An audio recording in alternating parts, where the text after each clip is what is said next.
ನಮಸ್ಕಾರ.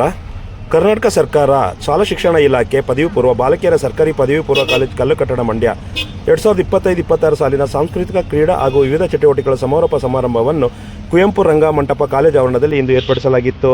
ಕಾರ್ಯಕ್ರಮವನ್ನು ಡಾಕ್ಟರ್ ಗುಚ್ಚಿಗೌಡ ರಮೇಶ್ ಅವರು ದೀಪ ಬೆಳಗಿಸುವುದರ ಮೂಲಕ ಉದ್ಘಾಟಿಸಿದರು.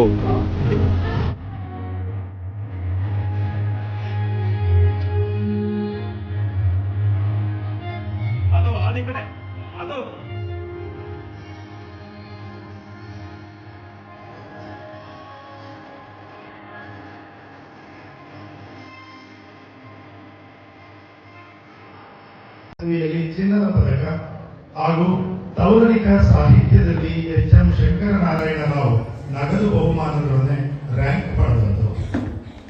ಮೈಸೂರು ವಿಶ್ವವಿದ್ಯಾನಿಲಯ ಮಂಡ್ಯದಲ್ಲಿ ಸ್ಥಾಪಿಸಿದ ಸ್ನಾತಕೋತ್ತರ ಕೇಂದ್ರದಲ್ಲಿ ಪ್ರಾಧ್ಯಾಪಕರಾಗಿ ನೇಮಕಗೊಂಡು ಪ್ರಾಧ್ಯಾಪಕ ಸಲಹೆಗಾರರಾಗಿ ಸೇವೆ ಸಲ್ಲಿಸಿದರು. ಈ ಸಂದರ್ಭದಲ್ಲಿ ಅಪಾರ ಸಂಖ್ಯೆಯಲ್ಲಿ ಪ್ರತಿಭಾನ್ವಿತ ಶಿಷ್ಯ ವೃಂದವನ್ನು ತಯಾರು ಮಾಡಿದ ಶ್ರೀಯರು ಮಂಡ್ಯ ಜಿಲ್ಲಾ ಕನ್ನಡ ಸಾಹಿತ್ಯ ಪರಿಷತ್ತಿನ ಗೌರವ ಕಾರ್ಯದರ್ಶಿಯಾಗಿ ಕನ್ನಡ ಕಟ್ಟುವ ಕೆಲಸ ಮಾಡಿದ್ದಾರೆ. ಸಾಹಿತ್ಯ ಸಂಸ್ಕೃತಿಯತ್ತ ಅಪಾರ ಒಲವನ್ನು ಹೊಂದಿರುವ ಡಾಕ್ಟರ್ ಗುಬ್ಬಿಗೂಡು ರಮೇಶ್ ರವರು ರಾಜ್ಯಾದ್ಯಂತ ಹಲವಾರು ಸಾಹಿತ್ಯ ಸಮ್ಮೇಳನಗಳು, ವಿಚಾರಗೋಷ್ಠಿಗಳು, ಸಿಂಪೋಸಿಯಂಗಳು, ಕವಿಗೋಷ್ಠಿಗಳು ಹಾಗೂ ಆಮಂತ್ರಿತ ಅತಿಥಿಯಾಗಿ ತಮ್ಮ ಪ್ರೌಢ ಪ್ರಬಂಧಗಳನ್ನು ಮಂಡಿಸಿದ್ದಾರೆ. ಸಾಹಿತ್ಯದ ಜೊತೆಗೆ ಸಾಂಸ್ಕೃತಿಕ ವಲಯದಲ್ಲಿ ಗೀಳು ಬೆಳೆಸಿಕೊಂಡ ಶ್ರೀಯುತರು ಪ್ರಸ್ತುತ ಮೈಸೂರಿನಲ್ಲಿ ಗುಬ್ಬಿಗೂಡು ಸಾಂಸ್ಕೃತಿಕ ಸೆರಿ ಎಂಬ ಸಂಸ್ಥೆಯನ್ನು ಹುಟ್ಟುಹಾಕಿ ಕಣ್ಮರೆಯಾಗುತ್ತಿರುವ ದೇಶಿ ಕಲೆಗಳು ಹಾಗೂ ದೇಶಿ ಚಿಂತನೆಗಳ ಪುನರುಜ್ಜೀವನಕ್ಕೆ ಕೈ ಹಾಕಿ ಗುಬ್ಬಿಗೂಡು ಕಟ್ಟಿದ್ದಾರೆ.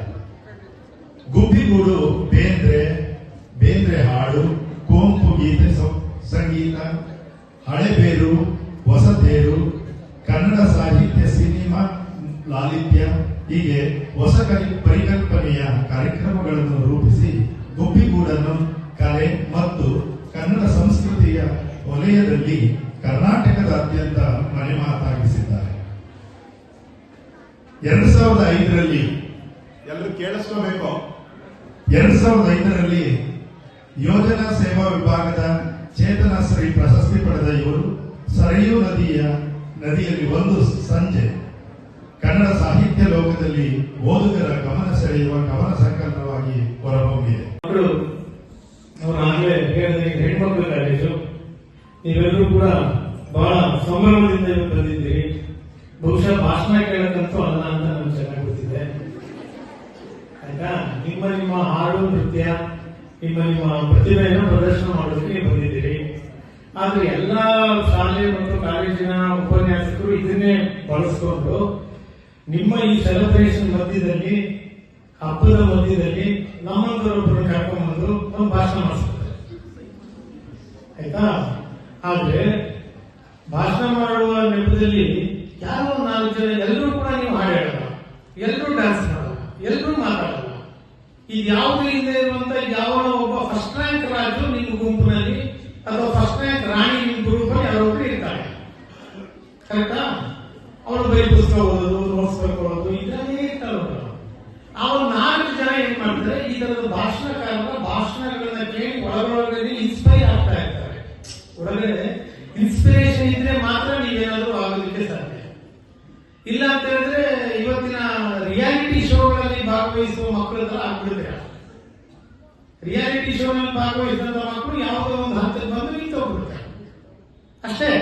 ಅವ್ರ ತಂದೆ ತಾಯಿಗಳಿಗೆ ಒಂದು 4 ಚಪ್ಪಾಳೆ ಕರತಾಡನ ಅಲ್ಲಿ ಮುಗಿತು. ಆ ಫೀಲ್ಡ್ ಅಲ್ಲಿ ಮತ್ತೆ ಮುಂದುವರೆದು ಅವ್ರು ಹೋಗ್ಬೇಕು ಅಂತ ಹೇಳಿದ್ರೆ ಬಹಳ ದೊಡ್ಡ ಸಾಧಕರಾಗಬೇಕು. ಅದಕ್ಕೊಂದು ಏಕಾಗ್ರತೆ ಇರಬೇಕು, ಅದಕ್ಕೊಂದು ಆತ್ಮವಿಶ್ವಾಸ. ಆ ಆತ್ಮವಿಶ್ವಾಸವನ್ನು ತುಂಬಿಕೊಳ್ಳೋದು ಯಾವಾಗಪ್ಪ ಅಂತ ಹೇಳಿದ್ರೆ ಇಂಥ ಕಾರ್ಯಕ್ರಮಗಳಲ್ಲಿ ಸಾಂಸ್ಕೃತಿಕವಾದ ಈ ಎಂಟರ್ಟೈನ್ಮೆಂಟ್ ಮೋಡಲ್ಲಿ ನೀವು ಇರುವ ಹಾಗೆಯೇ ಒಂದಷ್ಟು ಅಧ್ಯಯನ ಆಸಕ್ತಿ ಇರುವಂತ ಮಾತುಗಳನ್ನ ಕೇಳಿಸಿಕೊಂಡು ಪ್ರೇರೇಪಿತರಾದಾಗ ಮಾತ್ರ ನೀವು ಈ ಸಮಾಜಕ್ಕೆ ದೊಡ್ಡ ಆಸ್ತಿ ಆಗ್ತೀರ.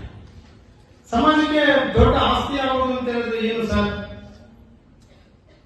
ಏನು ಅಂದ್ರೆ ಇದು ಅಂಕಗಣಿತದ ಯುಗ.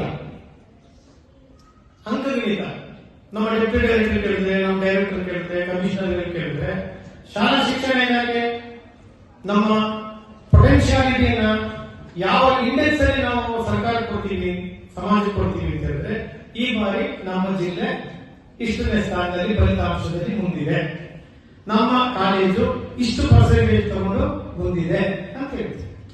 ಅಂದ್ರೆ ಅಂಕಗಣಿತದ ಕಾಲ ಇದು. Artificial intelligence, data science, cyber security ಈ ತರದ ಕೋರ್ಸ್ಗಳನ್ನ ಆಪ್ಟ್ ಮಾಡಿಕೊಂಡು ವಿದ್ಯಾರ್ಥಿಗಳು ನಮ್ಮಲ್ಲಿ PUC ಸೈನ್ಸ್ ಮಾಡಿಕೊಂಡು ಆದಷ್ಟು ಬೇಗ ಒಂದು ಬ್ಯಾಚುಲರ್ ಆಫ್ ಇಂಜಿನಿಯರಿಂಗ್ ಮಾಡಿಕೊಂಡು ಇಮಿಡಿಯೇಟ್ ಆಗಿ ಸೈಬರ್ ಸೆಕ್ಯೂರಿಟಿ ಒಂದು MS, UK US, ಇಮಿಡಿಯೇಟ್ ಆಗಿ ಡೇಟಾ ಸೈನ್ಸ್ ಅಲ್ಲಿ ಒಂದು MS, US UK ಮಾಡಿಕೊಂಡು ತಾನು ಸೆಟ್ಲ್ ಆಗುವಂತ ತಾಂತ್ರಿಕ ಯುಗಮಾನದಲ್ಲಿ ನಾವು ನೀವು ಇದ್ದೀವಿ. ಟೆಕ್ನಿಕಲ್ ಪೊಟೆನ್ಶಿಯಾಲಿಟಿಯ ವರ್ಡ್ ಅಲ್ಲಿ ನಾವಿದ್ದೀವಿ. ನಾನು ಇವತ್ತು ನಿಮ್ಗೆ ಮನವಿ ಮಾಡೋದೇನು ಅಂದ್ರೆ, ನೀವು ಈ ಎಲ್ಲ ಸಾಂಸ್ಕೃತಿಕವಾದ ಎಂಟರ್ಟೈನ್ಮೆಂಟ್ ಗಳನ್ನ ಅನುಭವಿಸಿ, ಅಂಕಗಣಿತದ ವೇಗವನ್ನ ಮೈಗೂಡಿಸ್ಕೊಳ್ಳಿ. ನಾನು ಬೇಡ ಅಂತ ಹೇಳೋದೇ ಇಲ್ಲ. ಆದರೆ ಈ ಸಮಾರೋಪದ ಸಮಾರೋಪ ವಾಕ್ಯ ಏನು ಅಂದ್ರೆ, ಇವತ್ತು ಮಂಡ್ಯದ ಈ ಕಲ್ಲು ಕಟ್ಟಡದ ಹೆಣ್ಮಕ್ಳಿಗೆ ಈ ಅಂಕಗಣಿತದ ಯುಗದಲ್ಲಿ ನೀವು ನೈತಿಕ ಶಿಕ್ಷಣದ ಒಂದಷ್ಟು ಕಾಗುಣಿತವನ್ನು ಕೂಡ ಕಲಿತುಕೊಂಡಾಗ ಮಾತ್ರ ಈ ಸಮಾಜಕ್ಕೆ ನಾವು ಕಾಂಟ್ರಿಬ್ಯೂಟ್ ಮಾಡಕ್ಕೆ ಸಾಧ್ಯ. ಅದೇ ಸರ್ ನೈತಿಕ ಶಿಕ್ಷಣ ಅಂತ ನಿಮ್ಗೆ ಮಾರಲ್ ಎಜುಕೇಶನ್ ಅನ್ನುವಂಥದ್ದನ್ನ ನಾವು ಇವತ್ತು ಹೇಳ್ಕೊಡ್ತಾ ಇಲ್ಲ. ನಿಮ್ಮ ಬ್ರೈನ್ ಚಿಪ್ಗೆ ನಾವು ಸೈನ್ ಥೀಟಾ, ಕಾಸ್ ಥೀಟಾ, ಕಾಸ್ಕಾನ್ ಥೀಟಾ ಸಾಕೊಂಡು ಮ್ಯಾಥಮೆಟಿಕಲ್ ನ್ಯೂಮರಾಲಜಿಕಲ್ ಪಾಠ ಮಾಡ್ತಿದ್ದೀವಿ ಹೊರತು ಆದಷ್ಟು ಬೇಗ ನಮ್ಮ ಸಿಲೆಬಸ್ ನಾವು ಮುಗಿಸ್ಕೊಂಡು ನೀನು ಹೆಂಗಾದ್ರೂ ಮಾಡಿ 195 ದಿನ ಏರಿಸಬೇಕು ಅಂತೇಳಿ ಹಗಲು ರಾತ್ರಿ ನಾವು ಆಸ್ ಎ ಟೀಚರ್ ಕಷ್ಟಪಡ್ತಿದ್ದೀವೇ ಹೊರತು ನಿನ್ ತಂದೆ ತಾಯಿಗಳನ್ನ ಗೌರವಿಸು, ಕಷ್ಟದಲ್ಲಿರೋ ಸಹಾಯ ಮಾಡು, ಎಲ್ಲಾದ್ರೂ ಯಾರಾದ್ರೂ ಅನ್ಯಾಯ ಮಾಡ್ತಾ ಇದ್ರೆ ನೀನು ಸಿಡಿದೇಳು, ಪ್ರತಿಭಟಿಸು, ಪ್ರತಿಕ್ರಿಯಿಸು ಅಂತ ಯಾವ ಟೀಚರ್ ನಾವು ಹೇಳ್ಕೊಡ್ತಾ ಇದ್ದೀವಿ ನಿಮ್ಗೆ? ಅಥವಾ ನೀವಾದ್ರೂ ಏನು ಕಲ್ತ್ಕೊಂಡಿದ್ದೀರಾ? ಕರೆಕ್ಟಾ?